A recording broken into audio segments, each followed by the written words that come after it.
到步第一站嚟到清邁夜市，喺 Google Map 見到評分都幾高，距離古城塔佩門大約10分鐘步程。夜市以熟食為主，面積大約係一個正方形，一眼睇晒。10級推薦呢一間嘅朱古力香蕉煎餅，個皮熱辣辣超酥脆，每一啖都食到香蕉，非常足料。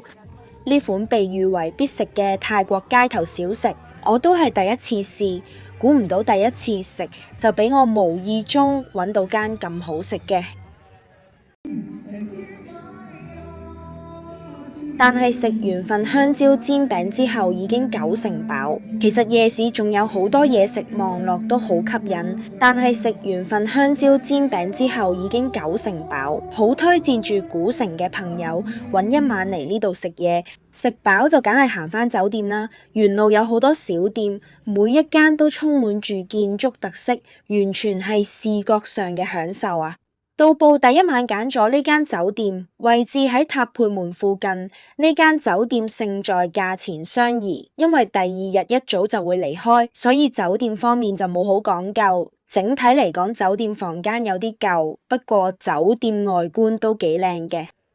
第二日朝早去咗呢間咖啡店買早餐，推薦佢嘅芝士滑蛋堅肉多士，個包完美呈現出外脆內軟嘅質感，入面嘅芝士呈半溶狀態，配埋滑蛋、煙肉、沙律醬，出嚟嘅味道豐富得嚟，好和諧。佢嘅咖啡亦都好出名，呢間店嘅位置對住塔佩門，坐喺門外嘅位置可以邊飲咖啡邊欣賞塔佩門嘅景色。而家我哋包車去緊清邁近郊薇安區，距離古城大約1個幾鐘車程，四周被群山同埋樹林包圍住，至今仍然保留住泰北原始生態嘅面貌。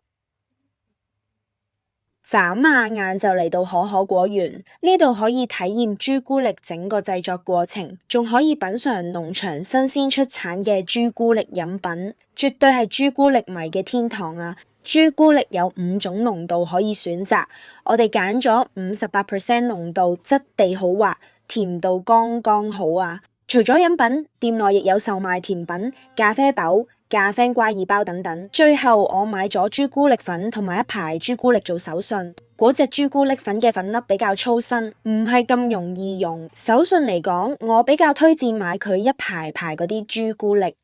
仔細睇，其實園區佈置都好用心思，加上天公造美，影出嚟嘅相都好靚。另外呢度嘅古董車庫倉絕對係愛車之人嘅天堂啊！呢度距離市中心只需要30分鐘嘅車程，亦都有免費泊車，係非常適合一家大細嚟嘅地方。第二站嚟到薇康鳳村，呢個隱藏喺鬱鬱蔥蔥森林中嘅百年山村，係泰國首個生態旅遊村。木房子沿住山谷同埋小溪嘅兩側排列，四周環繞住山脈、瀑布、山林、茶園。村內有多間小食店、文創手作店、土產店等等，好多人都會喺呢間餐廳門口位置打卡。佢嘅露台位置對住山林河流嘅景色，打卡一流啊！由於當時已經係下午1點幾，我哋仲未食晏嘅關係，我哋就求其入咗一間望落裝修唔錯嘅餐廳食 lunch。我哋嗌咗個麵同埋炸春卷，雖然味道一般，但係對住個咁靚嘅景食飯已經加咗唔少分。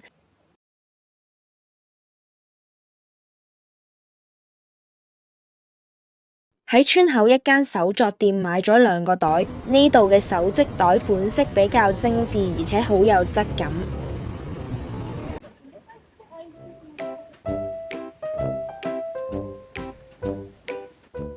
離開咗薇康鳳村，嚟到呢間隱藏喺山谷中嘅咖啡店，呢度嘅環境係可以令你完全放低生活上嘅煩惱。我幾欣賞呢間咖啡店嘅設計，呢度嘅座位唔多，而且座位同座位之間分隔得好開，有足夠嘅私隱度。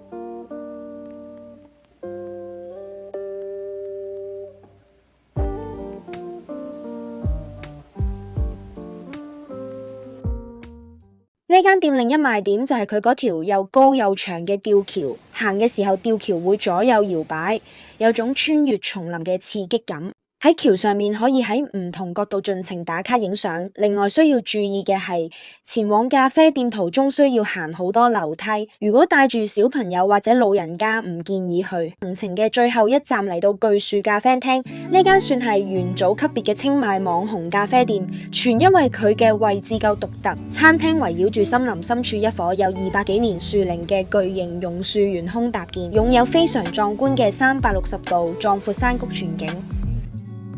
不過相比起之前嗰2間店，呢度嘅昆蟲比較多，我哋全程90%時間都喺度趕緊烏蠅。總括嚟講，如果你中意影靚相，唔介意周圍都有烏蠅喺度飛嘅話，呢度係值得一嚟嘅。